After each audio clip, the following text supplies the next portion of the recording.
স্বাগতম রাকিব.ইউটিউব বাংলায়। কাশ্মীর প্রাকৃতিক সৌন্দর্যে ভরা, কিন্তু বিভাজন, রক্তপাত আর রাজনৈতিক সংঘর্ষের কেন্দ্রবিন্দু। এই ছোট উপত্যকাটি কিভাবে পরিণত হলো বিশ্বের অন্যতম দীর্ঘস্থায়ী দ্বন্দ্ব, ভারত ও পাকিস্তান দ্বন্দ্ব। এই ভিডিওতে জানাবো কাশ্মীর ইস্যুর সূচনা, মূল কারণ, প্রথম যুদ্ধ এবং আজ অবধি চলা সংঘাতের রূপরেখা। 1947 সালে ব্রিটিশরা ভারত ছেড়ে চলে যাওয়ার সময় দুইটি রাষ্ট্র সৃষ্টি হয়, ভারত এবং পাকিস্তান। বিভাজনের সময় সিদ্ধান্ত ছিল, যে রাজ্যগুলো স্বাধীন ছিল চাইলে ভারত, পাকিস্তান অথবা স্বাধীনতা বেছে নিতে পারবে। শাসক ছিলেন মহারাজা হরি সিং, আর জনসংখ্যা প্রায় 77% ছিলেন মুসলিম। কাশ্মীরের জনগণের মধ্যে পাকিস্তানের সঙ্গে যোগ দেওয়া নিয়ে আগ্রহ থাকলেও রাজা হরি সিং সময় নিচ্ছিলেন। এই সুযোগে পাকিস্তান সমর্থিত উপজাতি বাহিনী পাঠান ও আফ্রিদি যুদ্ধরা কাশ্মীরে আক্রমণ করে বসে। কাশ্মীর দখলের আশঙ্কায় 24 অক্টোবর 1947 সালে মহারাজা হরি সিং ভারতের সঙ্গে ইনস্ট্রামেন্ট অফ অ্যাসোসিয়েশন স্বাক্ষর করেন। এরপর ভারত কাশ্মীর সেনা পাঠিয়ে যুদ্ধ শুরু করে। এই যুদ্ধের ইতিহাস প্রথম ভারত পাকিস্তান যুদ্ধ নামে পরিচিত। যুদ্ধ চলার সময় ভারত জাতিসংঘে অভিযোগ করে। জাতিসংঘ যুদ্ধবিরতি আহ্বান জানায়। 1949 সালে যুদ্ধবিরতি রূপরেখা অনুযায়ী কাশ্মীর দুই ভাগে ভাগ হয়ে যায়। ভারতের নিয়ন্ত্রণে চলে যায় জম্মু কাশ্মীর, ভ্যালি ও লাদাখ। পাকিস্তানের নিয়ন্ত্রণে চলে যায় আজাদ কাশ্মীর ও গিলগিট বালতিস্তান। এই রেখাকে বলা হয় লাইন অফ কন্ট্রোল। জাতিসংঘ একটি গণভোটের প্রস্তাব দেয়, যেখানে কাশ্মীরিরা নির্ধারণ করবে ভারত নাকি পাকিস্তানে যোগ দিবে। কিন্তু এই গণভোট আর কখনো হয়নি। ভারতের দাবি পাকিস্তান আগে সেনা প্রত্যাহার করুক, আর পাকিস্তানের দাবি ভারত প্রথমে গণভোটের আয়োজন করুক। এভাবেই শুরু হয় দ্বন্দ্বের দীর্ঘ যাত্রা। 1965 সালে পাকিস্তান কাশ্মীরে অপারেশন জিব্রাল্টার চালায়, গোপনে অনুপ্রবেশ করে বিদ্রোহ সৃষ্টির চেষ্টা করে। ভারত এর জবাবে পূর্ণ যুদ্ধ শুরু করে। কয়েক সপ্তাহের যুদ্ধের পর আবার জাতিসংঘের মাধ্যমে যুদ্ধবিরতি চুক্তি হয়।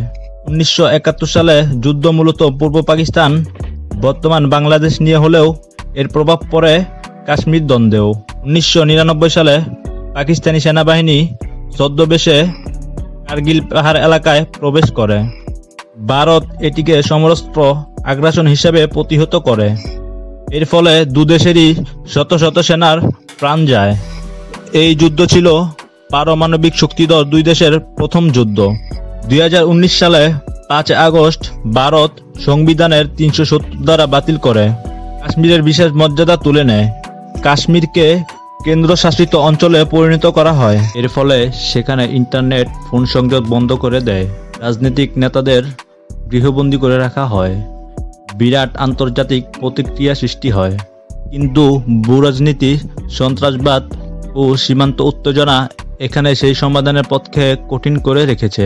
কাশ্মীর প্রাকৃতিক সৌন্দর্যের লীলাভূমি, কিন্তু এই ভূগর্ভেই 2025 সালের এপ্রিল মাসে ঘটে গেল এক মর্মান্তিক সন্ত্রাসী হামলা, যা কেবল ভারতের অভ্যন্তরে নয়, গোটা বিশ্বে সাড়া ফেলে দেয়।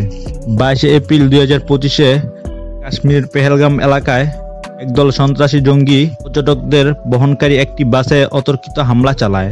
এই হামলায় 22 জন নিরীহ পর্যটক নিহত হন, যাদের মধ্যে হিন্দু, মুসলিম ও অন্যান্য ধর্মাবলম্বীও মানুষও ছিলেন। হামলার পরপরই জঙ্গিরা এলাকা ত্যাগ করে এবং নিরাপত্তা বাহিনী ঘটনাস্থলে পৌঁছাতে বিলম্ব করে। হামলার পর পাকিস্তানি সংবাদ মাধ্যম দ্য এক্সপ্রেস ট্রাইবুন একটি গোপন নথি ফাঁস করে, যেখানে দাবি করা হয় ভারতের গোয়েন্দা সংস্থা র এই হামলার পিছনে জড়িত। নথিতে উল্লেখ করা হয় এটি একটি ফলস ফ্ল্যাগ অপারেশন, যার উদ্দেশ্য ছিল পাকিস্তানকে দোষারোপ করে আন্তর্জাতিক সমর্থন আদায় করা। নথিতে আরও বলা হয়, হামলার আগে র এর ফিল্ড অপারেটররা অনন্তনাগ জেলায় মোতায়েন ছিল এবং সোশ্যাল মিডিয়ায় বিভ্রান্তিকর তথ্য ছড়ানোর জন্য 200টিরও বেশি অ্যাকাউন্ট ব্যবহার করা হয়।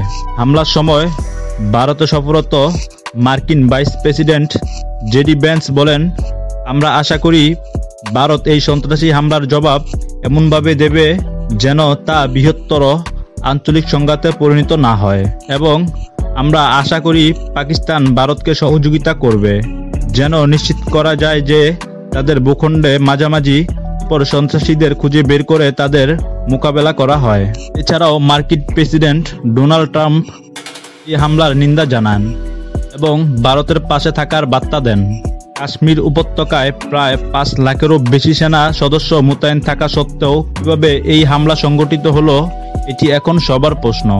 বিশেষজ্ঞরা মনে করছেন নিরাপত্তা ব্যবস্থার গাফলতি এবং গোয়েন্দা তথ্যের অভাব এই হামলার মূল কারণ হতে পারে। হামলার পর ভারতের প্রধানমন্ত্রী নরেন্দ্র মোদী এবং স্বরাষ্ট্রমন্ত্রী অমিত শাহ এই ঘটনাকে সন্ত্রাসী হামলা হিসেবে উল্লেখ করে পাকিস্তানকে দোষারোপ করেন।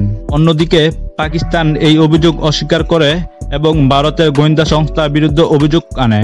এই ঘটনাকে কেন্দ্র করে উভয় দেশের মধ্যে উত্তেজনা বৃদ্ধি পায় এবং সীমান্ত এলাকায় পাল্টাপাল্টি গোলাগুলি ঘটনা ঘটে। কাশ্মীরের পেহেলগামে সংগঠিত এই সন্ত্রাসী হামলা কেবল নিরীহ মানুষের প্রাণহানি ঘটায়নি, বরং ভারত পাকিস্তান সম্পর্কে নতুন করে উত্তেজনা সৃষ্টি করেছে।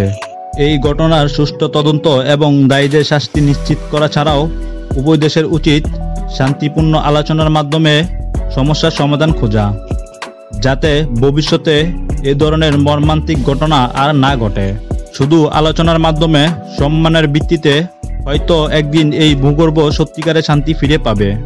আজ কাশ্মীর দ্বন্দ্বের কেন্দ্রবিন্দু হলেও দুদেশের তরুণ প্রজন্ম চায় শান্তি, উন্নয়ন ও সম্মানজনক সমাধান।